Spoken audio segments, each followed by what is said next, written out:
Halo teman-teman semua, selamat datang di YouTube channel aku. Sebelumnya kenalin nama aku Ali. Di video kali ini aku pengen bahas tentang contoh soal penalaran umum SNBT tahun 2023 dari websitenya SNPMB BP3. Seperti biasa, buat kalian yang penasaran, jangan lupa untuk tonton video ini sampai akhir, jangan di skip, dan jangan lupa juga untuk klik tombol subscribe dan bunyiin notifikasinya supaya teman-teman dapat notifikasi apabila aku upload video terbaru lainnya. Oke, langsung saja kita ke pembahasan. Nah, oke guys, di sini kita bakal langsung aja bahas soalnya. Di sini ada 10 soal ya. 10 soal ini ya, aku liatin ya. Nah, di sini ada 10 soal. Nah, terus kita lanjut aja ke soal nomor 1. Nah, tips buat teman-teman ya, ketika ada soal yang kayak gini, teman-teman baca dulu pertanyaannya itu kayak gimana. Supaya teman-teman bisa menghemat waktu, supaya bisa menyimpulkan gitu ya, yang diinginkan dari soal ini tuh apa, yang kita cari dari soal ini tuh apa, kayak gitu. Nah, di sini pertanyaannya, manakah pernyataan-pernyataan berikut yang memperlemah dan tidak memperlemah pendapat pakar logistik tersebut? Nah, kayak gitu ya. Kita baru baca kalimat yang ada di atasnya. Negara T adalah negara kepulauan dengan biaya logistik yang tinggi. Pakar logistik menyebutkan hal ini disebabkan tidak meratanya infrastruktur di negara T sehingga tidak semua wilayah dapat dijangkau dengan mudah. Nah, dari sini kita bisa ambil 3 kata kunci. Yang pertama yaitu biaya logistik tinggi, terus tidak meratanya infrastruktur, terus kemudian tidak semua wilayah dapat dijangkau dengan mudah. Nah, setelah kita melihat 3 kata kunci tadi, baru kita bandingkan dengan pernyataan-pernyataan di bawah ini. Semisal pernyataannya kontra atau melawan 3 poin tadi, maka dia itu dikategorikan memperlemah. Selain itu, dia tidak memperlemah. Nah, jadi jelas ya. Yang pertama, pemerintah membangun banyak infrastruktur baru untuk memastikan pemerataan pembangunan. Nah, ini kata-katanya kontra ya, karena tadi itu infrastrukturnya tidak merata. Nah, di sini itu disebutin bahwa pemerintah itu udah memastikan loh kalau ada pemerataan pembangunan. Nah, jadi dia itu kontra alias dia memperlemah atau berbanding terbalik. Kita lanjut, pemerintah memberikan kebijakan insentif pajak bagi industri logistik untuk mengurangi beban biaya. Nah, ini tidak ada kata-kata yang kontra, jadi kita langsung klik aja yang tidak memperlemah. Kita lanjut, masyarakat memilih menggunakan jasa logistik saat berada pada pulau yang sama. Ini juga nggak ada kata-kata atau kalimat yang menjelaskan mengenai hal yang berlawanan gitu. Jadi kita klik yang tidak memperlemah. Kita next, perusahaan logistik saat ini memastikan bahwa semua wilayah dapat dijangkau dengan mudah.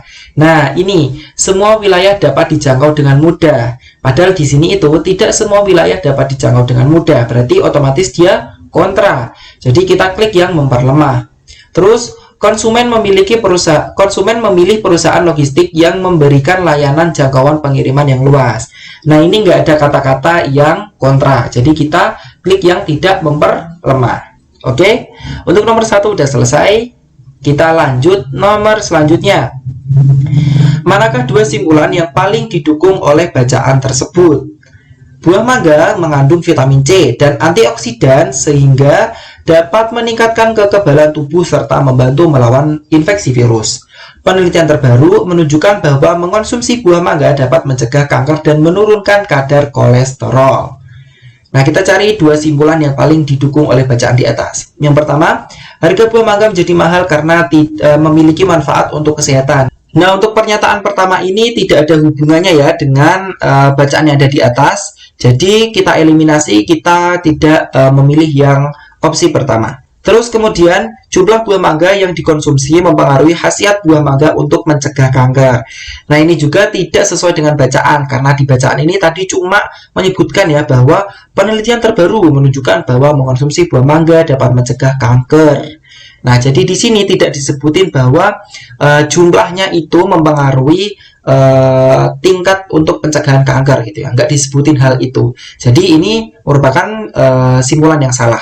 Terus selanjutnya, banyak penderita kanker yang mencari buah mangga untuk pengobatan. Nah, ini bisa jadi benar ya, karena tadi ada khasiatnya kayak gitu ya, yaitu untuk mencegah kanker. Nah, kita biarin dulu, kita baca dulu selanjutnya. Mengkonsumsi mangga disarankan agar dapat terhindar dari risiko penyakit tertentu. Nah, ini juga bisa jadi benar karena tadi itu di sini disebutin bahwa mengkonsumsi mangga itu dapat mencegah kanker dan menurunkan kadar kolesterol.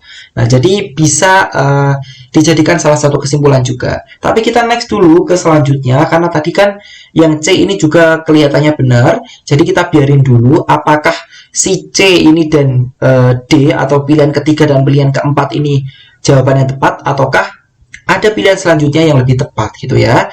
Selanjutnya yaitu banyak produk kesehatan yang menggunakan bahan dasar ekstrak buah mangga. Nah, di atas tadi nggak dijelasin tentang produk kesehatan, otomatis gugur ya, berarti salah. Nah, jadi jawaban yang paling tepat adalah 3 dan keempat gitu ya. Jadi dua simpulan yang paling tepat adalah ketiga dan keempat. Nah, oke, untuk soal selanjutnya, berdasarkan informasi tersebut, manakah pernyataan berikut yang pasti benar? Kita cari pernyataan yang benar. Kita baca dulu.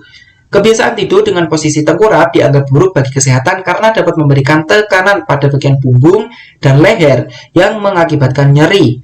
Selain itu, tidur tengkurap juga dapat menyebabkan kesemutan. Meskipun demikian, tidur tengkurap dapat membuka saluran pernapasan sehingga dapat mengurangi dengkuran. Oke, kita lanjut ke opsinya.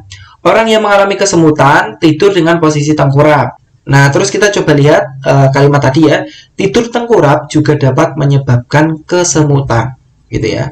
Orang yang mengalami kesemutan tidur dengan posisi tengkurap. Nah, ini kita masukin ke list dulu ya, gitu ya. Bisa jadi benar, tapi kita lihat adakah kalimat-kalimat yang lebih benar di opsi lainnya gitu ya. Kalau misal ada, berarti kita pilih yang lainnya dulu. Karena ini masih kayak ngawang-ngawang gitu ya. Lanjut, kesemutan akibat tidur tengkurap dapat menyebabkan tidur tidak nyenyak. Nah, ini salah ya. Karena tadi kan nggak ada hubungannya kesemutan dengan tidur tidak nyenyak.